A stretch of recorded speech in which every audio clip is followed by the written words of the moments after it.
Okey, hari ini saya telah memberitahu pemimpin MCA di peringkat akaunti, khususnya di negeri Selangor, bahawa kita berdepan dengan satu cabaran yang besar. Parti MCA tidak mengambil bahagian dalam PRN kali ini, tapi tidak bermaksud parti kita akan berhentikan semua fungsi sebagai sebuah parti politik.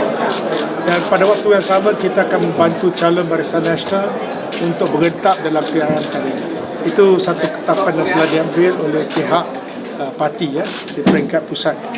Dan keduanya, saya minta supaya semua ahli-ahli parti bersatu padu dan kita kena muhasabah juga, sebab kita walaupun tak bertanding dalam PRN, tapi kita lihat satu medan yang paling penting ialah PRU ke-16.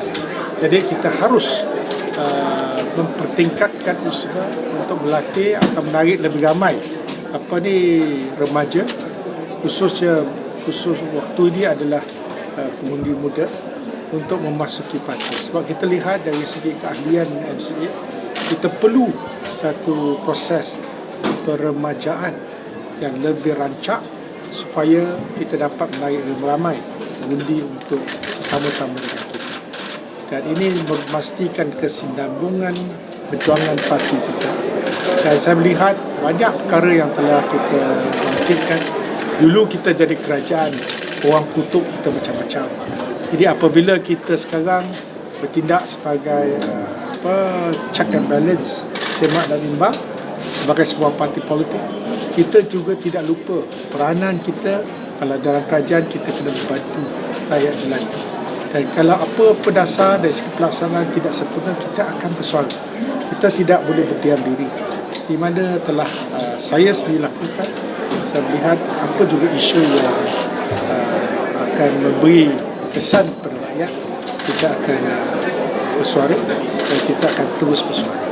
Jadi pada waktu yang sama juga, proses mana yang saya katakan peremajaan itu perlu kita lakukan supaya kita dapat mencukil bakat mungkin berpuluh orang yang boleh peta berbahasa, dapat menyampaikan hujah dengan baik, membidas kenyataan-kenyataan yang tidak masuk akal, supaya parti ini dilihat lebih berbahaya dan dapat menangkis segala persepsi buruk.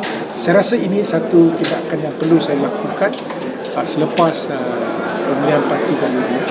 Jadi kita lebih kepada persiapan PRU ke-16 dan kita mahu supaya bakat-bakat baru dapat dicungkil, dan pada waktu yang sama dengan pengalaman yang ada pada veteran, kita dapat sampaikan kepada mereka. Ramai tidak faham dari segi latar belakang, dari segi konsep perjuangan kita sejak dulu.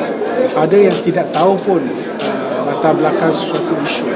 Jadi saya rasa MCA merupakan satu parti yang mempunyai sistem. Baik kalau kita sebut tentang pendidikan, kita ada akid kita yang cukup lama. Dan kita tahu setiap kali suatu dasar itu dikeluarkan, apa pendirian kita, apa yang patut kita lakukan, kenapa kita buat demikian. Jadi saya rasa perkara ini patut kita teruskan dan kita memastikan kepelbagaian itu dapat kita ketengahkan.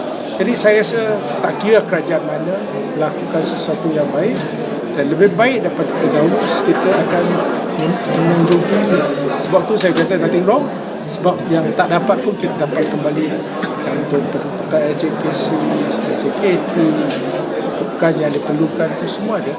Jadi waktu tu saya kata, walaupun saya soal solo, tetapi saya nampak apa yang kita bincangkan itu setiap kali kita memberi pandangan pelbagai dan kita dapat merumuskan melalui satu pusat.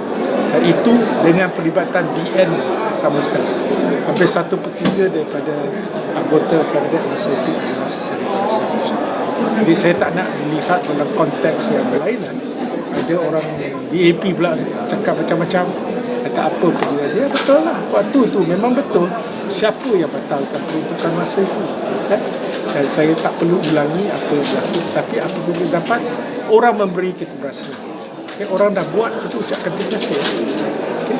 Datuk Seri, sebenarnya berapa kerusi yang dijawalkan BN kepada NCA dan kenapa? Saya rasa ini merupakan satu perkara yang tak perlu diungkitkan lagi, sebab apabila keputusan dibuat oleh pihak parti, kita tak toleh ke belakang, kita akan berak langkah ke hadapan, sebab kan keputusan telah dibuat.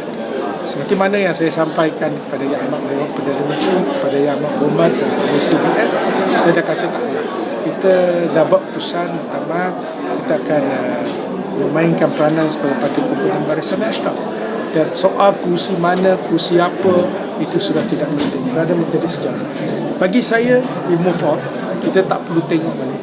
Tapi pada mulanya saya memang melalui proses pemilihan kursi, saya tahu apa yang berlaku. Biarlah